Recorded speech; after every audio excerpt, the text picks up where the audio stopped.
Mesdames et messieurs, bonjour. Ces 3 dernières années, le Bénin a été secoué par plusieurs réformes économiques pour le relancer sur la voie du développement. Que retenir de ces réformes fondamentales? Ont-elles amélioré le climat des affaires? C'est le sujet de décryptage de ce jour. Et dans cette émission, nous recevrons également le directeur général de l'Agence nationale des transports terrestres pour nous expliquer l'opportunité et les avantages de la suppression du livret de bord pour les véhicules à 4 roues. Avant ceci, 2 grandes dames nous auront présenté la revue de presse économique de la semaine et le mini-journal. Bienvenue à Wikeko. Le mini-journal, c'est tout de suite avec Estelle Espérance Oropazo.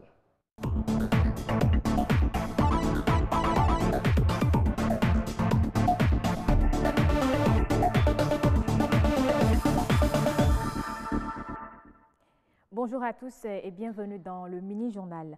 Le 24 avril 2018, la loi sur le bail à usage domestique d'habitation a été votée au Bénin. Elle définit clairement les conditions de location des biens immobiliers et fixe les avances à 3 mois de loyer. Environ 1 an après, qu'en est-il de l'application de cette loi? Est-elle entrée dans les habitudes? Edwige Agossou et Baudelaire Contiédé sont allés faire le constat dans la cité dortoir de l'université d'Abomey-Calavi.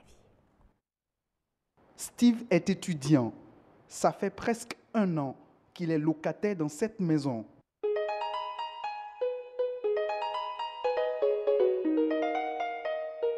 Le contrat de location qui le lie à son propriétaire respecte les prescriptions de la loi du 24 avril 2018 qui fixe la caution à 3 mois de loyer. Et la chambre dans laquelle je suis, j'ai payé 3 mois de caution à mon propriétaire comme les tests l'exigent.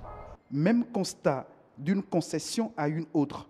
Les propriétaires commencent à intégrer progressivement l'esprit de la loi. Avant d'entrer dans la chambre, nous avions payé 3 mois de caution, ce qui équivaut à 45 000 francs. Ça fait 15 000 francs par mois. Dame Sylvie est propriétaire d'une dizaine de chambres destinées à usage d'habitation domestique.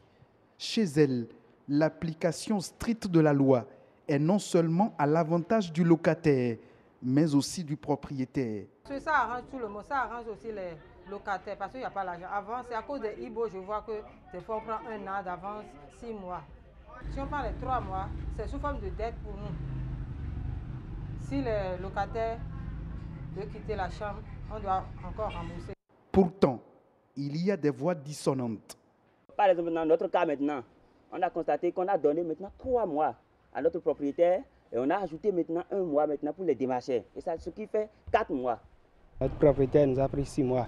Je dirais pas 6 mois, je dirais peut-être aussi 7 mois parce que le démarcheur qui nous a amenés dans la maison nous a pris aussi 1 mois de plus, ce qui nous revenait à 7 mois au total. Et on lui a fait remarquer, mais lui il nous faisait comprendre que chez lui c'est à prendre ou à laisser. Soit vous voulez prendre ou vous ne voulez pas. Nous avons loué juste derrière le campus dans la zone de Badje. Version corroborée par Dame Sylvie. C'est les propriétaires qui sont avant qui n'aiment pas rembourser parce que c'est du vol. Ils n'aiment pas parce qu'ils voient qu'ils ont déjà bouffé l'argent. Donc de payer, c'est difficile pour eux, quoi. Promulguée le 2 juillet 2018, la loi portant régime juridique sur le bail à usage d'habitation domestique peine à entrer dans les habitudes. Une femme autonome investit dans son foyer et contribue à la réduction de la pauvreté. Les femmes s'émancipent de plus en plus et contribuent au développement socio-économique de leur pays. Mais au-delà du pays, l'autonomisation de la femme participe au bien-être de la famille. Dans le reportage qui va suivre, Edwige Agossou et Gloria Oné nous parlent des avantages que présente l'autonomisation économique des femmes. La femme qui ne travaille pas, qui attend à ce que leur mari dépense tout dans la chambre, je vois que cette femme-là ne veut pas que leur mari évolue dans le foyer. Cette époque où la femme attend tout de son mari est révolue. La femme tient désormais à son autonomisation. Elle ne veut plus être dépendante. Une femme doit être autonome. Si elle se veut émanciper, elle doit d'abord penser à son autonomisation. Tout part de là.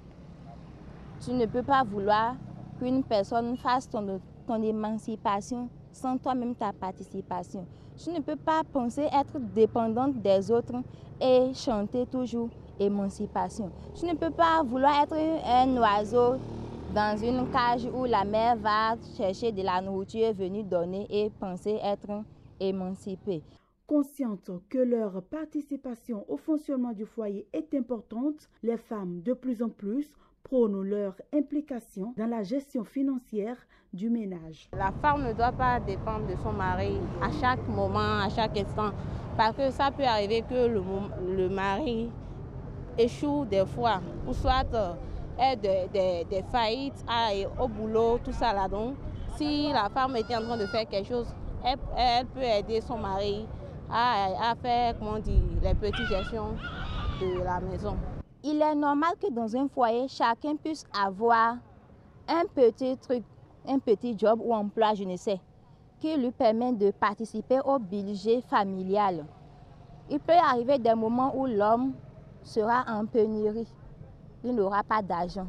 Il sera peut-être impayé. Et dans ce cas, la femme est appelée aussi à soutenir son mari. Il faudrait que ça soit un partenariat de gagnant-gagnant, quoi. Quand tu es avec ta femme,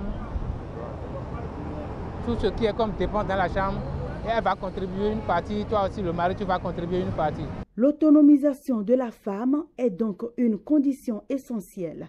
Mieux, un facteur de progrès socio-économique. Être femme, c'est être autonome. Être émancipée, c'est aussi être autonome, être brave travailleuse. Autonome dans son travail, autonome psychologiquement, autonome intellectuellement.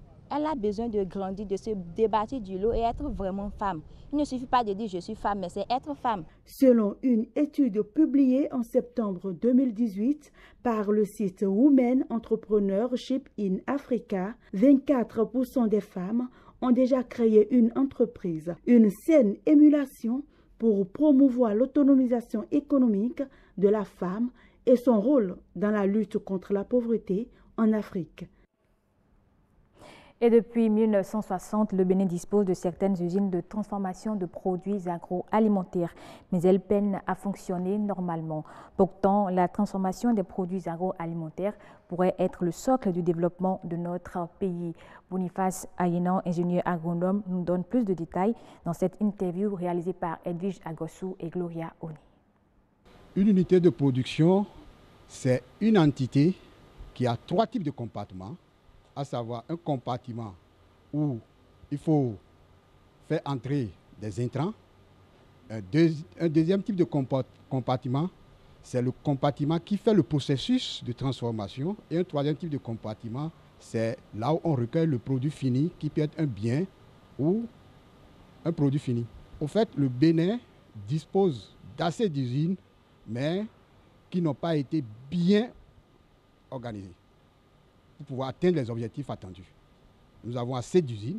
Depuis 1960 jusqu'à ce jour, il y en a eu beaucoup, mais beaucoup ont été fermés à cause d'une mauvaise gestion. L'État doit intervenir sur un certain nombre de piliers. Premier pilier, c'est de sécuriser le foncier pour les promoteurs d'usines. Deuxième, c'est d'alléger le régime fiscal. Troisièmement, c'est d'accompagner ces promoteurs pour assurer la qualité de leurs produits finis pour être compétitifs sur le marché. Parce que l'entité du transport a fait tout ce qui est de réglementaire par rapport à assurer la qualité de ce produit. Maintenant, il y a le post-usine que le commerçant ou bien le détaillant doit assurer, à savoir tout ce qui règle le problème de stockage de ce produit. Et ce stockage doit assurer dans des conditions d'infrastructure très performantes. Fin de ce mini-journal. Merci de l'avoir suivi et gardez votre position pour la suite de Wikeko. Merci à vous Estelle. Oui, la suite de Wikeko, c'est avec la revue de presse économique de la semaine. Et cette semaine, elle a été réalisée par Amandine Aniambossou.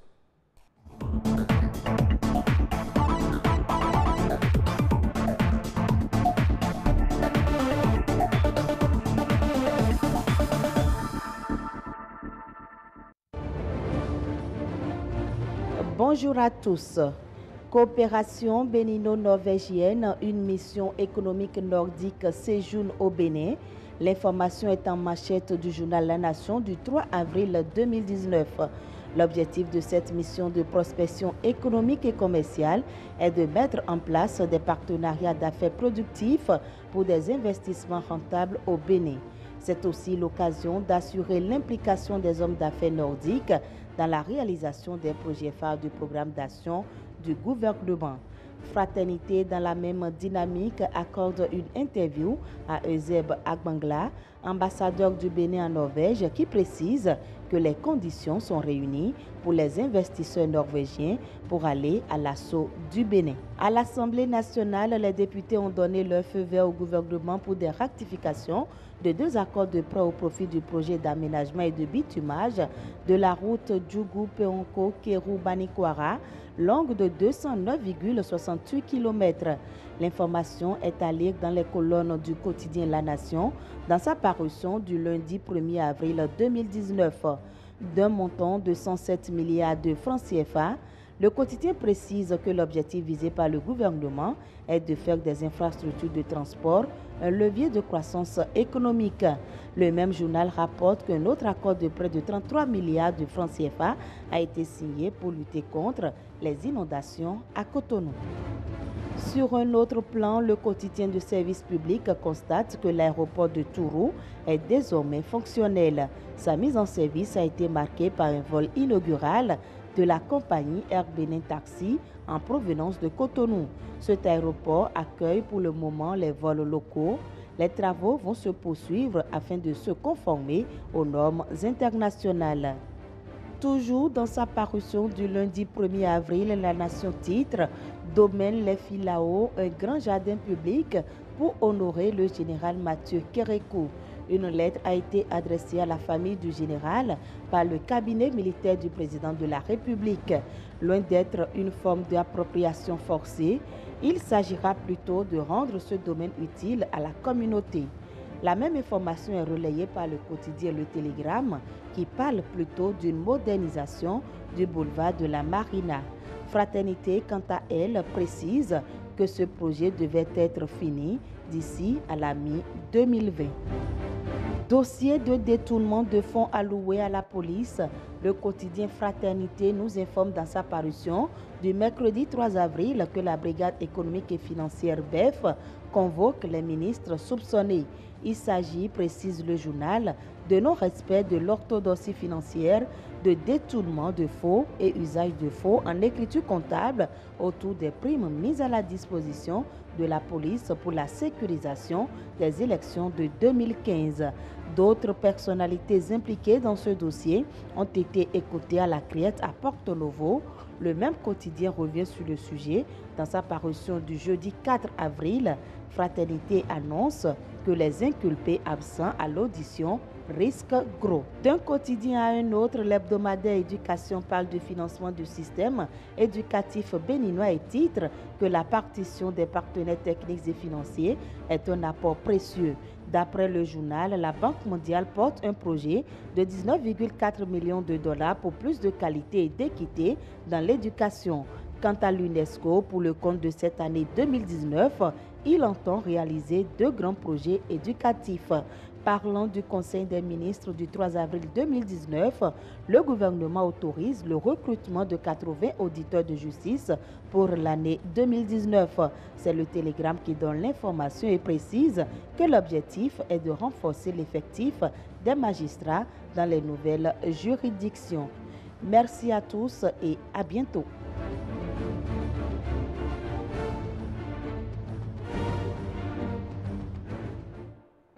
Merci Amandine Aniaboso pour cette revue assez fournie. Des réformes au Bénin, il y en a eu dans pratiquement tous les secteurs depuis 2016. Quelles sont celles qui ont marqué le secteur de l'économie et leurs impacts? Eh bien, on en parle en décryptage.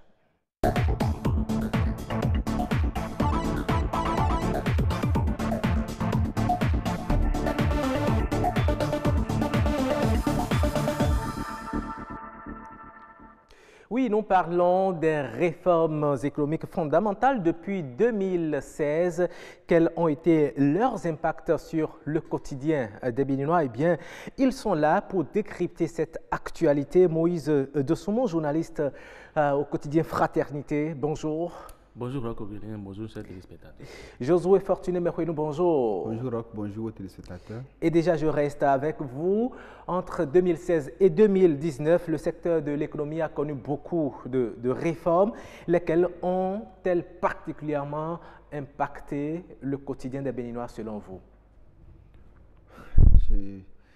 Je pense que ça va être un peu difficile de répondre à cette question. Oui, c'est vrai, il y en a Parce que beaucoup. vous savez, je suppose que les réformes qui ont été mises en œuvre depuis 2016 ont certainement impacté divers acteurs à divers niveaux et donc de diverses manières. Oui. Ce qu'il faut retenir, selon moi, en règle générale, c'est qu'il y a eu beaucoup, comme vous l'avez dit, beaucoup de réformes qui ont été introduites au niveau de la gouvernance dans notre pays, notamment de la gouvernance économique. Mais déjà, il fallait s'y attendre parce que nous savions tous, lorsqu'on a suivi le candidat d'alors, Patrice Talon, pendant la campagne électorale, on savait que le quinquennat 2016-2021 allait être marqué par de profondes réformes. Il avait maintes fois annoncé, renouvelé, donc il fallait s'y attendre. Mais je pense que de manière générale, aujourd'hui, il y a cette simplification là qu'on a pu apporter aux citoyens par rapport à certaines prestations ou dans les rapports qu'il entretient,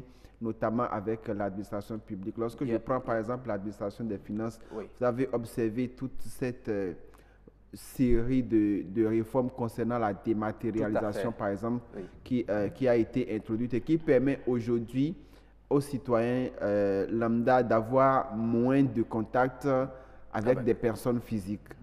Et quelque part, cela réduit aussi la corruption. Cela réduit la corruption.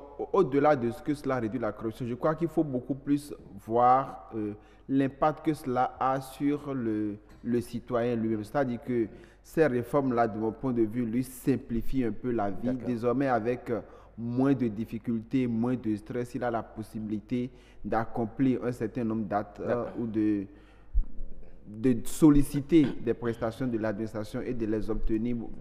Et puis l'autre réforme qu'on pourrait également mettre en exergue, c'est les délais suffisamment courts qui ont été instaurés et institués par rapport à beaucoup de prestations, des prestations qui, ma foi, dans un passé pas si lointain, prenaient un temps énorme. Aujourd'hui, ont été réduits de sorte qu'en 24 ou en 48 heures, vous pouvez faire beaucoup de choses au niveau de l'administration. Très bien. Moïse Dosoumon, est-ce que vous pensez qu'effectivement, les réformes entreprises depuis 2016 ont positivement impacté le citoyen lambda qui sollicite les prestations de l'administration publique? Non, je ne parlerai pas de facto des prestations qu'on sollicite auprès de l'administration. Mais je remarque qu'il y a des points forts et quelques points faibles. Les points forts, c'est que les citoyens participent mieux justement aux ressources de l'État. Qu'est-ce que je veux dire par là? Il y a eu des efforts de mobilisation de ressources à l'interne que nous ne pensions pas faire pendant tout autant d'années par le passé. Je veux parler par exemple de la taxe sur les véhicules à moteur. C'est vrai que ça existait un temps sous la forme de la vignette, mais personne ne pensait que ça allait revenir sous une autre forme et que les gens allaient contribuer aussi spontanément de cette manière-là. Et en termes d'apport budget national, c'est énorme, rien que cette taxe-là. Voilà également au niveau des régies financières, je veux parler de la douane des impôts. Il y a une mobilisation accrue des ressources à ce niveau. Et si on prend ces deux exemples, ça veut dire que les Béninois contribuent mieux que par le passé justement aux ressources de l'État. C'est un point fort. Et quand on parle d'économie, on parle également d'entreprise, de création d'entreprises, mais également de leur suivi. Et en termes de création, il y a des réformes qui ont facilité la création. Et aujourd'hui, il y a 78 000 entreprises qui ont été créées. Moi, je ne parle pas selon les chiffres de la pièce. Le chiffre ne me dit pas grand-chose, à mon avis. Ce qui m'intéresse, moi, c'est que quand vous êtes prêt à créer une entreprise, dans la même journée, vous avez tout ce qu'il faut pour lancer votre entreprise. Au moins, tout sur le plan de la paperasse, c'est possible en quelques heures. L'effort qui doit être fait maintenant, c'est de faire en sorte que quand on crée une entreprise, qui ait un accompagnement conséquent, afin que l'entreprise ne fait pas au bout de quelques mois. C'est ça qui est déterminant. Donc, quand on parle des chiffres, les chiffres sont énormes en termes de création. Mais en même temps, en termes de suivi de l'entreprise, en termes de prospérité, qu'est-ce que c'est? On n'en sait encore rien. Donc, en même temps qu'on crée au jour le jour, il faut s'assurer que ce qui est créé dure et que ça contribue à la richesse en termes de paiement des salaires, en termes de contributions au niveau de l'État. Et ça, c'est ce qui est fondamental à mon niveau. Mais tout au moins, sur ces plans-là, il y a de grandes avancées qu'il faut consolider. Voilà. Vous avez parlé de paiement de salaire et ça me permet de vous poser la question suivante, la bancarisation. Quel intérêt l'État avait-il à rendre automatique et obligatoire le paiement du salaire à tous les agents de l'État à la banque? Je pense que le point que vous soulignez là fait partie quand même de l'une des réformes phares au niveau de la gestion ou de la gouvernance économique sous le président Patrice Talon, parce que c'était de notoriété que au niveau de l'administration publique, il y avait des morts qui percevaient des salaires, des gens qui percevaient des doubles salaires, des gens qui n'étaient plus en fonction mais qui percevaient toujours leur salaire, parce que justement le système n'était pas assez performant, n'a pas été assez structuré pour qu'on puisse savoir concrètement qui a droit à la paye et qui n'en a pas droit. Donc à ce niveau-là également, je crois qu'il y a eu un travail appréciable qui a été fait. Mais au-delà de ça, il faut observer que, comme le disait Moïse tout à l'heure, on est dans un système aujourd'hui qui a envie de faire participer le citoyen béninois à la construction du pays. Donc à partir de ce moment-là, il faut une traçabilité des finances de chaque citoyen. D'accord? Et ça permet de savoir un peu qu'est-ce que vous gagnez, qu'est-ce qui doit être imposé dans ce qui vous est gagné. Mais au-delà de ça, il faut quand même, je le disais tout à l'heure, le contact physique, le contact de personne à personne dans certaines prestations accentue la corruption. Donc du coup, aujourd'hui, vous n'avez pas besoin de voir quelqu'un avant de pouvoir toucher votre salaire. Vous êtes tranquille, ça vous est viré par votre banque. Je pense même que pour pour certains retraités, c'est également le même système qui est mis en place. Donc ça fait partie des réformes à saluer, parce que dans les pays que nous voulons pour modèle, je pense qu'il y a longtemps que les gens sont passés sur les paiements, je vais dire main à main, des salaires et d'autres émoluments. Donc, ça fait quand même partie des avancées. En règle générale, pour ce que j'ai pu observer, il y a une profonde dématérialisation de plusieurs systèmes de gestion qui a été mise en branle et qui, pour le moment, semble-t-il, donne des résultats satisfaisants, parce que quand tout cet ensemble de choses a été mis en place, on n'a vraiment pas eu de tollé, ou on n'a vraiment pas vu des citoyens se plaindre de ce qui est dysfonctionnement. Donc, on suppose que c'est parce que ça marche bien, c'est parce que tout le monde est satisfait par rapport à ce qui est fait, qu'il n'y a pas eu de tollé, qu'il n'y a pas eu de contestation mais quelque part, il y a eu tollé, il y a eu contestation.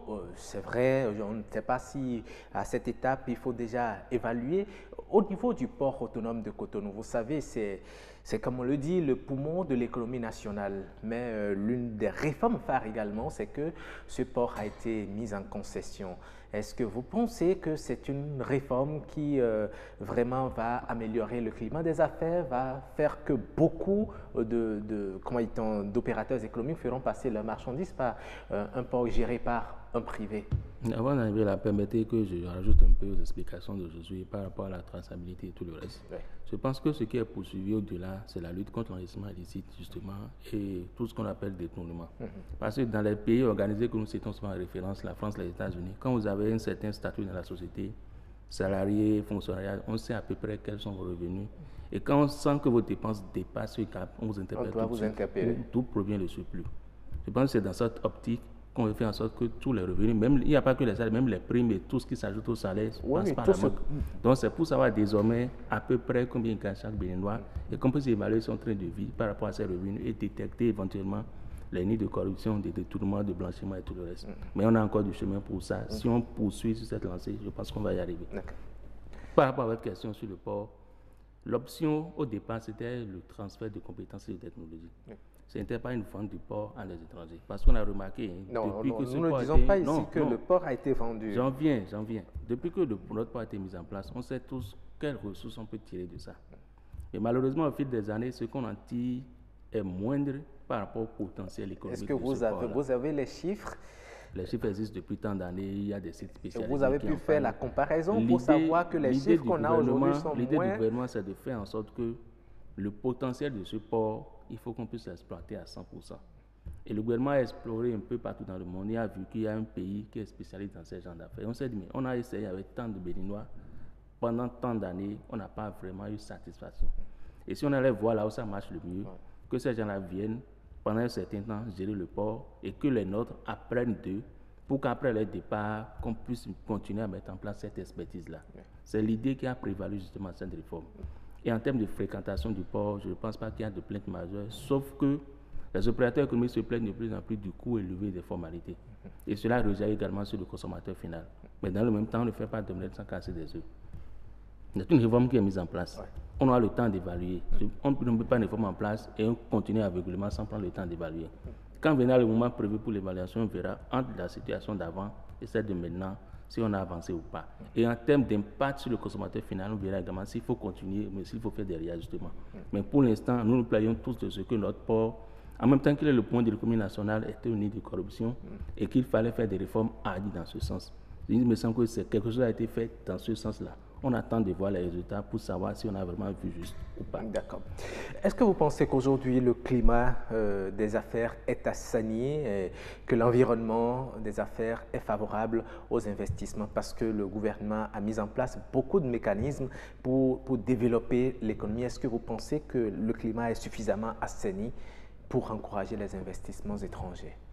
Je crois que ce sont les acteurs même du milieu des affaires qui peuvent se prononcer sur cette question, qui sont en mesure de nous dire si les balises qui ont été posées par le gouvernement leur permettent de mieux se porter que par le passé. Mais une chose est sûre, on sait qu'il y a eu une amélioration. Il y a eu quand même beaucoup de choses qui ont été faites.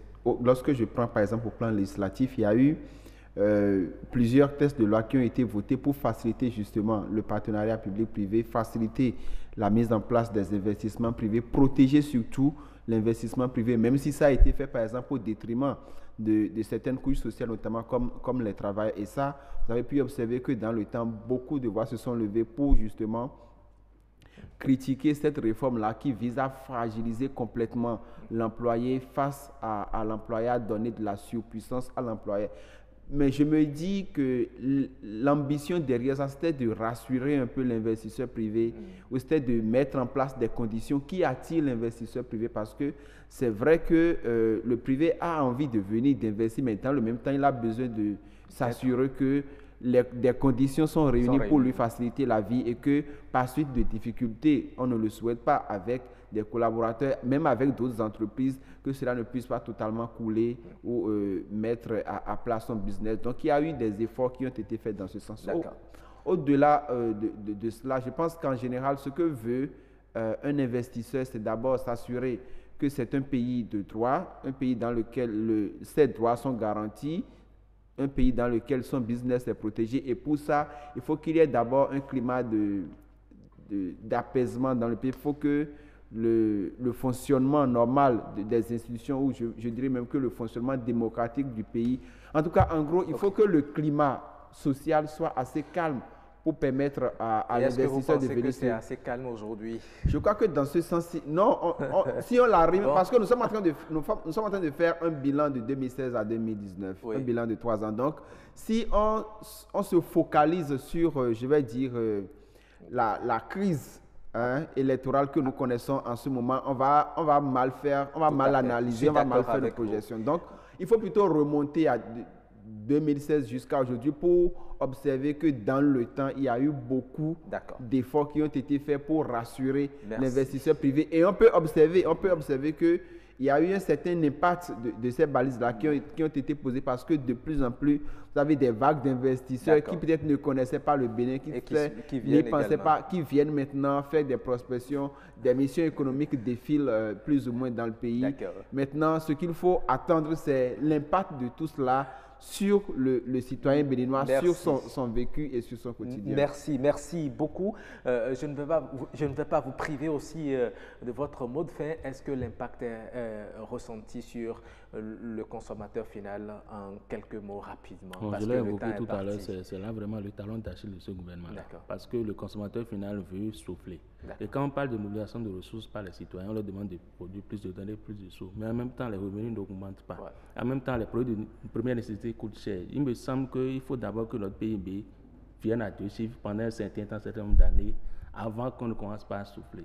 Il faut espérer, il faut croire que la tendance actuelle qui parle tout le temps de positivisme, de donner plus d'argent à l'État et tout, soit maintenue et que d'ici quelques années, on puisse retrouver le sourire. Parce qu'actuellement, il faut le dire, ce n'est pas très aisé, les poches souffrent énormément. Merci beaucoup. Actuellement, ce n'est pas très aisé, les poches souffrent énormément. Parole de Moïse Dossoumo. Merci à vous d'être passé dans cette émission, faire l'analyse sur le bilan en 3 ans des réformes économiques. Merci également à vous, Josué Fortuné. Merveilleux. À présent, nous allons enchaîner avec le dossier de la semaine pour parler de la suppression du livret de bord pour les véhicules à 4 roues.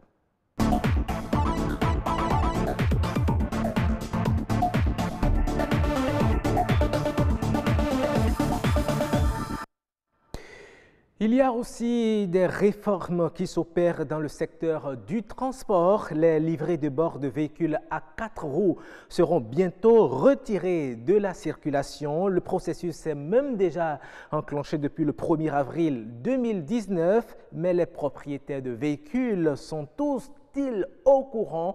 Eh bien, nous avons tendu notre micro à quelques-uns dans la ville. Écoutez-les et nous recevons juste après le directeur général de l'ANAT. Depuis le 1er avril passé, les livrets de bord ne sont plus d'actualité. Le livret de bord, comme son nom l'indique, c'est un petit livre. C'est un petit livre dans lequel se trouvent toutes les pièces de la voiture. À savoir, il y a l'assurance, il y a la visite technique et puis il y a le TUTR. En plus de ça, il y a la carte grise. La carte grise qui représente la carte d'identité de la voiture. Les livrets de bord ne comportent pas beaucoup de feuillets et très souvent, c'est épuisé et on a droit à les renouveler. Et ça a un coût. Donc je crois que maintenant, on n'aura plus à faire ces dépenses et je crois que c'est tout bénéfique pour nous. C'est un livret qui devient vraiment encombrant, touffu et puis bon, ça devient tellement volumineux au point où, bon, à des moments donnés, vraiment, il y a des feuillets qu'on perd même dedans, facilement. Il y a des feuillets que si ce n'est pas agrafé, on met ça dedans seulement. Bon, on peut les perdre à tout moment.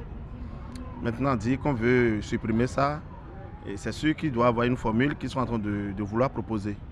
Quand nous allons maintenant à la visite technique, on nous colle un petit papier dans le coin de la pare-brise là. Donc on ne sait pas si c'est comme ça que ça va se passer. Est-ce que c'est seulement la carte grise qu'il faut garder ou bien ici, il faut une autre pièce? Nous ne savons pas encore. Donc nous voulons que les autorités, ceux qui ont en charge ce dossier-là, nous disent concrètement ce qu'il en est.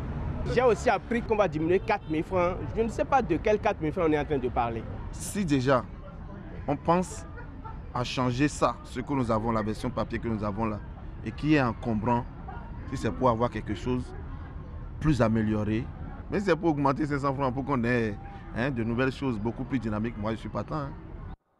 Et voilà, assez de réactions. Le directeur général de l'Agence nationale des transports terrestres, Thomas Agbeva, bonjour. Bonjour, cher ami journaliste. Et merci d'avoir accepté notre invitation. C'est à moi de vous remercier. Pour m'accompagner dans cet entretien, j'ai avec moi Patrick Adiagodou, bonjour. Bonjour, Roch Akoinou. Bonjour à vous aussi, très chers téléspectateurs de l'émission Wikeko. Bienvenue dans la rubrique Dossier de la semaine. Tel que Roch le disait, nous avons notre invité, celui-là qui va nous donner plus de détails par rapport à cette décision qui supprime le livret de bord du secteur transport terrestre au Bénin. Monsieur Thomas Agbeva, bonjour. Bonjour, cher ami journaliste. D'entrée, vous avez suivi l'avis de quelques citoyens sur cette décision. Votre appréciation?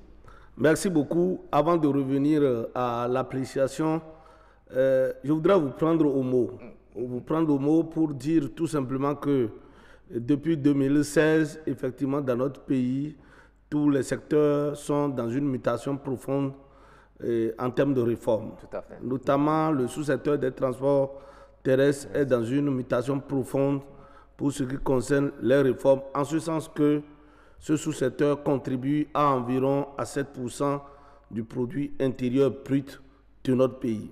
Alors, vous auriez constaté que l'immatriculation des véhicules en République du Bénin est encadrée par un certain nombre de tests. Tout à fait. Je voudrais mettre un accent particulier sur le décret 349-2013 du 4 septembre 2013 portant réforme du système d'immatriculation et de réimmatriculation en République du Bénin. C'est ce décret qui a mis véritablement un terme à l'immatriculation provisoire des véhicules en République du Bénin. Lorsqu'on parle de l'immatriculation provisoire, pour les novices que nous sommes, il s'agit tout simplement de la suppression des bandes IP. Généralement, vous aurez constaté que les véhicules mis en consommation en République du Bénin, jusqu'à la prise de ce décret-là, leur immatriculation fait d'abord une immatriculation provisoire avant de passer à l'immatriculation définitive. Et en temps normal, ça devrait durer 3 mois ou plus, mais parfois ça prend plus que 3 mois. Plus que 3 mois. Pour en revenir maintenant à notre sujet, le livret de bord. J'en viens. C'est tout simplement pour dire que les réformes ont démarré, certes, depuis 2013, mais ça a été renforcé beaucoup plus à partir de 2016, surtout pour ce qui concerne la réduction du délai d'immatriculation des véhicules. Nous avons mis beaucoup plus un accent particulier sur ça. Vous savez, le gouvernement de la rupture s'attelle aujourd'hui à rattraper les retards que nous avons eu à accuser jusque-là. Ça fait que le décret 2013-349 a été modifié au Conseil des ministres du 19 décembre 2018. Alors, l'innovation, les éléments phares qu'on peut tirer en matière de décisions prises lors de ce Conseil des ministres, il y a 2. Fondamentalement, il y a la suppression du livret de bord pour compter du 1er avril 2019. Dont nous parlons déjà et dont qui nous parlons déjà. Effectivement en Et vigueur puis l'ouverture de la fourniture des intrants à plusieurs opérateurs. Vous disiez tout à l'heure que c'est pour corriger le retard que le gouvernement a pris certaines décisions, y compris la suppression du livret de bord. Je vous ai posé tantôt la question de nous donner votre avis par rapport à la réaction de ces quelques citoyens. Vous auriez constaté que par rapport aux réactions des citoyens, il y a un déficit de communication que nous allons essayer de renforcer autour de nos différentes réformes. Et d'ailleurs, c'est pour cette raison que je suis sur ce plateau avec vous, pour éclairer davantage l'opinion publique sur les réformes opérées, surtout dans le sous-secteur des transports terrestres. Je crois que les citoyens même ont jugé que ce titre-là est devenu un titre redondant. Lequel? Le livret de bord. Oui. Donc encombrant, superflu, donc de moindre importance. Et ça a été justement l'analyse faite par le gouvernement au cours de sa session du Conseil des ministres du 19 décembre 2018. Alors, nous sommes dans un espace communautaire. Nous sommes dans un espace communautaire. L'espace communautaire le plus restrictif, c'est l'UEMOA. Oui.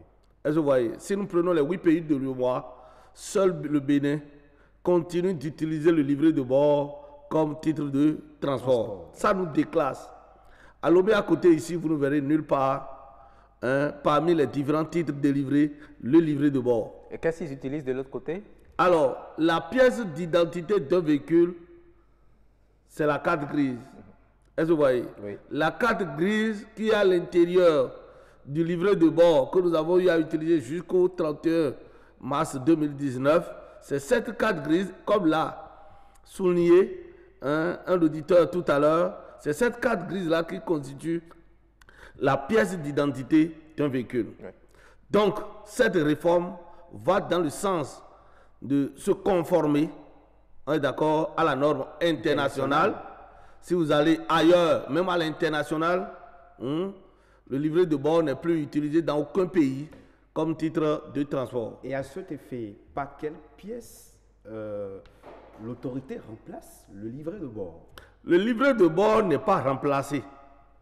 N'a pas remplacé. Il est supprimé. Le livret de bord est supprimé comme titre de transport en République du Bénin. Ça laisse supposer que si jusqu'au 31 mars 2019, oui, c'est 4 titres que nous avons l'habitude de délivrer pour l'immatriculation d'un véhicule, ça revient alors à 3. Lesquels, s'il vous plaît? Alors, c'est un exemple, c'est à titre indicatif que j'ai choisi le chiffre 4, mais c'est pour vous dire tout simplement que aujourd'hui, si on procède à l'immatriculation d'un véhicule, en dehors des données numériques que nous avons sur le véhicule, il y a les plaques qui constituent des intrants d'immatriculation et il y a la carte grise.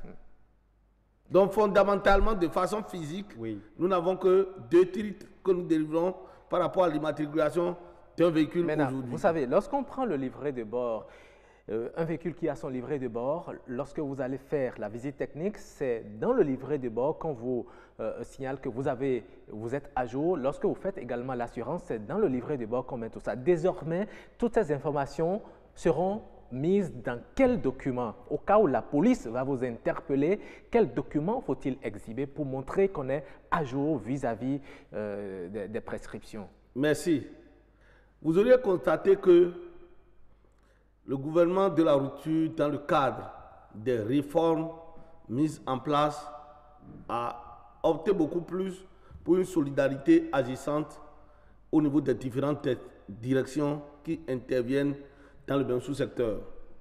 C'est pour dire que le Centre national de sécurité routière n'a pas attendu que cette réforme-là prenne corps avant de commencer par délivrer ce que nous appelons le macaron.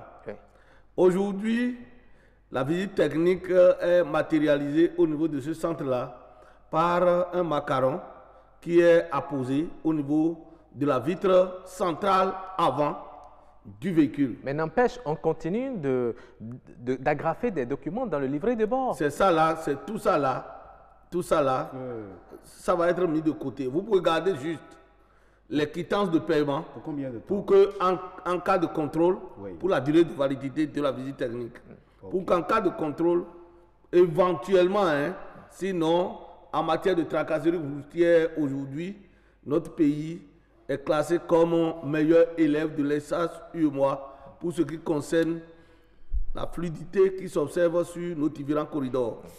Vous allez me demander également par rapport à l'assurance. Parce que le livret de bord, c'est généralement à ces 2 pans-là. Tout à fait. Je fais la visite technique, on met de cachet dans le livret de bord, mais on aggrave. Non.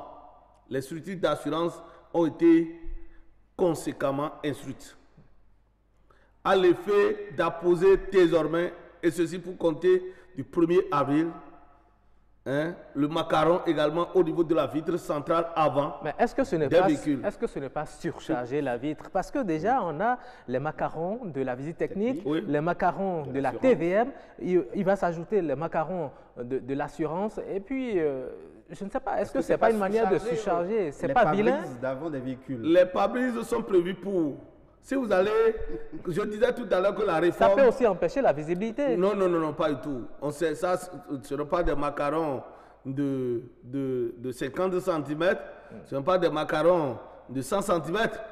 D'accord, quand on dit macaron, c'est tout simplement de petits trucs pour matérialiser physiquement que tel véhicule a été inspecté et l'inspection a été sanctionnée par un papier pour montrer que le véhicule...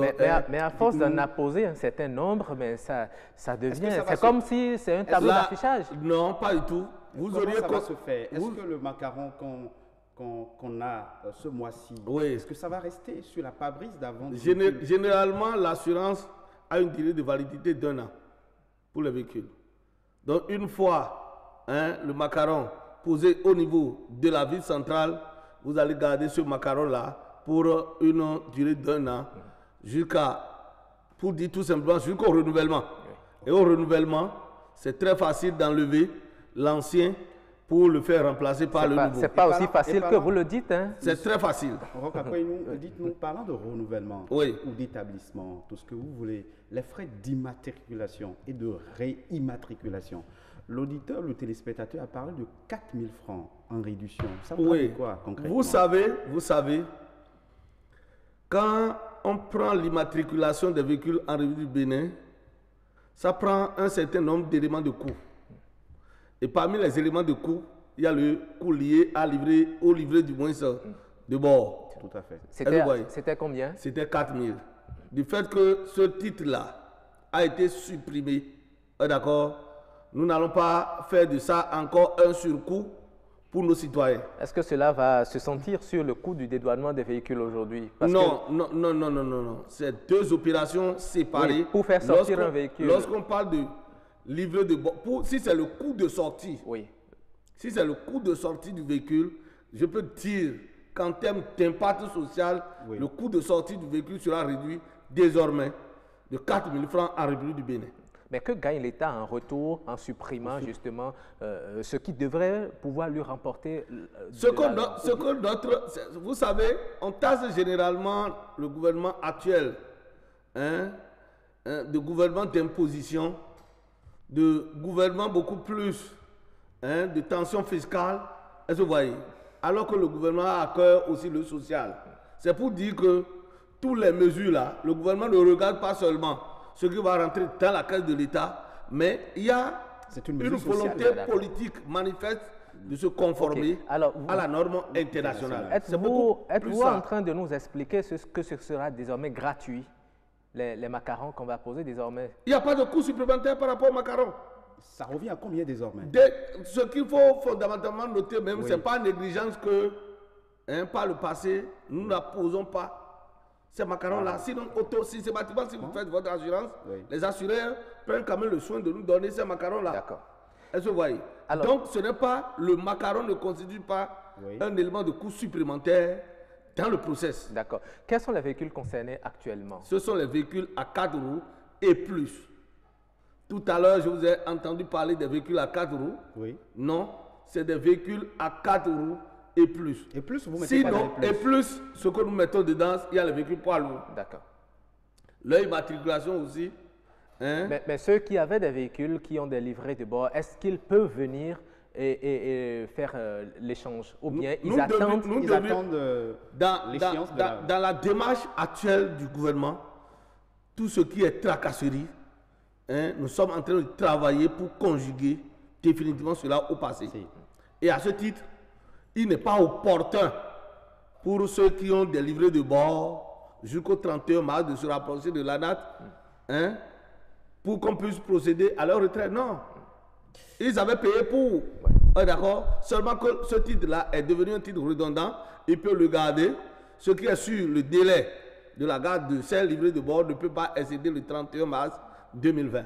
C'est-à-dire, ça veut dire... C'est pour dire que le dernier que nous avons eu à délivrer, le 31 mars 2019, le propriétaire du véhicule peut en faire usage, regarder la couleur encore, si tailleur, l'assureur, pour un an encore. C'est une période de transition où carrément, après un an là, ça va être totalement retiré de la circulation, ne parlera plus. À quel niveau ça va être retiré? Est-ce que c'est au niveau du CNSR que ça va être retiré? Non. On n'en a pas besoin.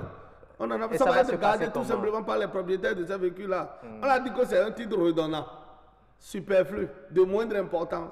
Donc pour aller faire la visite technique désormais, vous n'avez plus besoin de présenter votre livret de bord? Non, la pièce d'identité du véhicule, c'est la carte grise.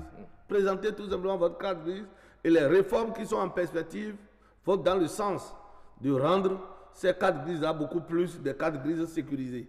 Mais la carte grise, c'est un feuillet. Est-ce qu'il n'y a pas de risque de perte de cette carte grise? Non, c'est juste que là, c'est parce que c'est agrafé dans le livret que c'est pas perdu. Non, pas du tout. Si nous n'arrivons pas à perdre notre permis de conduire, ce n'est pas le livret de bord que nous allons perdre. Je rappelle que vous êtes le directeur général de l'Agence nationale des transports terrestres. Oui. Un mot à l'endroit des utilisateurs de véhicules, de tous ceux qui ont des véhicules à 4 roues. Alors, le mot ou les mots, si vous le permettez, je voudrais dire d'abord qu'il y a une réforme phare en perspective. Ce que nous avons l'habitude de voir dans les autres pays, c'est normal que ça puisse être importé également dans notre pays. Tout à fait. À savoir la mise en place à moyen terme d'une plateforme unique d'identification des véhicules en République du Bénin. Et l'identifiant, ça va être votre numéro d'immatriculation. Déjà, même en circulation Si on vous flash, on doit être en mesure de savoir si vous êtes à jour vis-à-vis de la visite technique, si vous êtes à jour vis-à-vis de la TVM, si vous êtes à jour vis-à-vis de l'assurance. Est-ce que le dédouanement est fait suivant les normes? Donc, il y a cette réforme phare qui est encore à l'étape de laboratoire. Oui. Je crois que d'ici à là, c'est une pression. Nous allons une pression fiscale qui s'annonce également. Ce n'est pas une pression fiscale de droit. Nous savons que si nous sommes des contribuables, nous allons nous libérer de ces obligations fiscales qui, entre autres, constituent également des ressources qui alimentent le budget national de notre pays. D'accord. Merci beaucoup, Thomas Agbeva. Vous êtes le directeur général de l'ANAT. Merci d'être passé dans cette émission, nous expliquer tous ces détails sur la suppression du livret de bord. Merci également à vous. Merci beaucoup, seulement que le temps a été très court. Oui, nous allons prévoir un autre plateau et vous inviter. Là, vous aurez plus de temps pour parler de toutes ces réformes. Il n'y a pas de souci, nous sommes là. Ça me fera plaisir. Merci également à vous. Et mesdames et messieurs, c'est la fin de cette émission. Merci de l'avoir suivi. Prochain rendez-vous de Week Echo, c'est dimanche prochain à partir de 11h. D'ici à là, portez-vous bien. Au revoir.